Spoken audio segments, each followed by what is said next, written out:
5 seconds. 4, 3, 2, 1. Start. I should like now to make a few observations on the budget. This budget marks a turning point in the history of our country.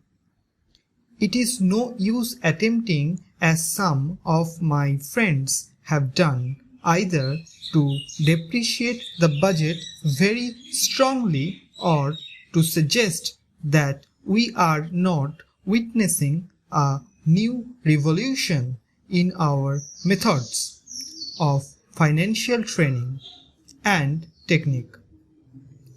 I want it to be quite clearly pointed out to my friends that we are now facing the lean years of Indian finance. Hitherto, we had revenue surplus which were a form of public saving and which were meant to be utilized for capital development. Hereafter, this form of revenue surplus would not be available. We have, therefore, to find out ways and means of implementing our great program of national reconstruction at minimum cost. My point is that the deficit on revenue account would be of the order of about rupees 19 to 20 crores. Here, let me point out that I do not agree with those of my friends in the finance department who have attempted to suggest that rupees 9 or 18 crores which are obtained from Pakistan should be put to the revenue side of the budget. They are to be put on the capital side. But that does not seriously alter the trend of my argument. What I am suggesting is that we would have to be prepared for a deficit of a much higher order even on the revenue side. That itself should make us realize that there are very many problems which we have to face and that we have to undertake ways and means of increasing the resources of our country so that it might be possible for us to have a greater amount of surplus or a greater amount of public saving for the purpose of financing capital development. The Finance Minister, in the course of his speech, Mr. Deputy Minister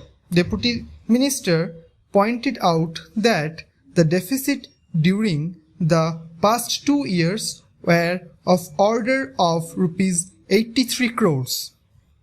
I venture humbly to disagree with him because I feel that when we are talking of deficits, we must take into account the overall deficit incurred by the central government, and that would be of the order of rupees 200 crores. During the years of relatively light expenditure, we had a shortfall of about rupees 200 crores. Undoubtedly, now when we are going to have a very great amount of expenditure, we might have a greater amount of deficit, and we would have to find out ways and means of trying to meet our capital expenditure. Some members have pointed out that deficit financing is good. Others have pointed out that it is poison. One honorable member who preceded me pointed out that it could be taken like a tonic. Now, I am not willing to enter into the merits or of deficit financing or demerits of deficit financing in an academic spirit.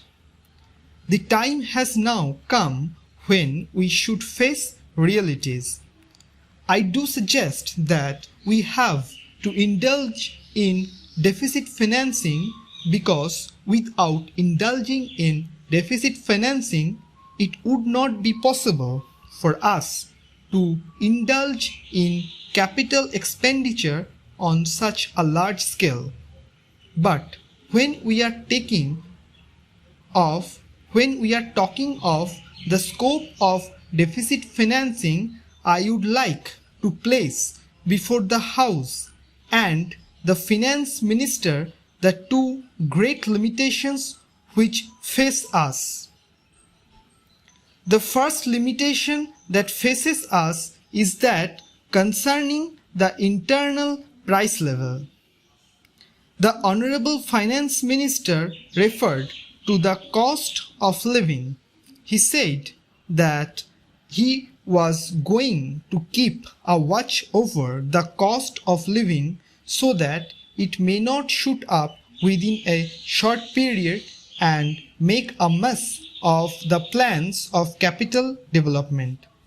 But there is another limitation which has also to be borne in mind, a limitation which has not received as much notice as it should have done in all the discussions that have taken place on deficit financing. That limitation is the external limitation or the limitation which arises on account of our balance of payments position. I think this is as important, Mr. Deputy Speaker, as the internal price level, and I should like to elaborate that particular point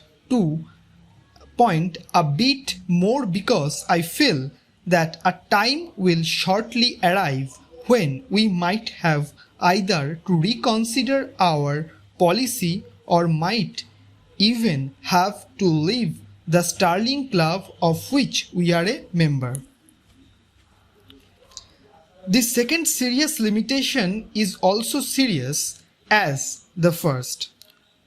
What would be the consequences of deficit financing on our balance of payments?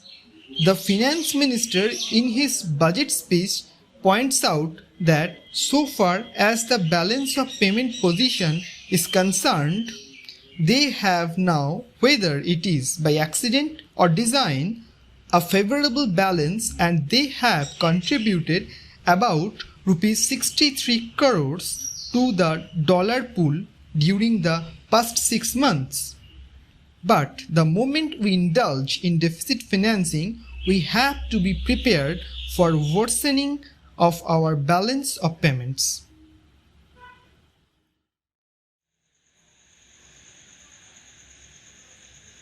So friends, this ends today's dictation. Subscribe our channel and don't forget to hit the like button.